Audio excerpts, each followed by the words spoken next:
All right, folks. Show and tell time. Picked up a Jeep, and it didn't drive when I got it. It didn't have a key. Battery was dead. Got that sorted. And then when I took it around the block, I realized it was stuck in low range, but it didn't bind in turns like it was in four-wheel drive. So it was in two-wheel drive, but it was in low range.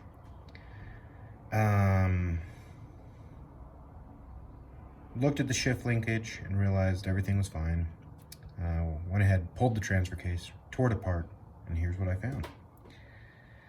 This is the range fork, and this is the range shift collar. It engages into the planetary gear.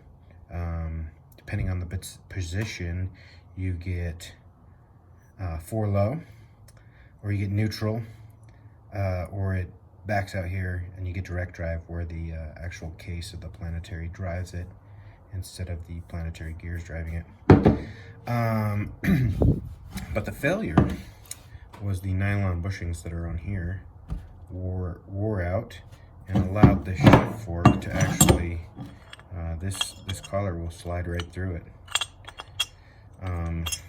So the collar was down here, and this guy could do whatever he wanted, and what it wanted to do was be stuck in the planetary gears instead of in the case, and stuck in low range but two-wheel drive.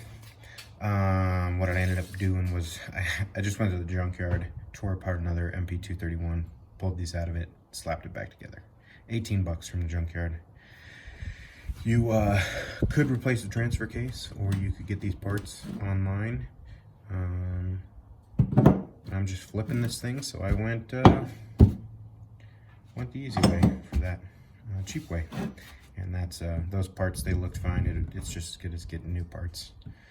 So we all learned something today. Take it easy, folks.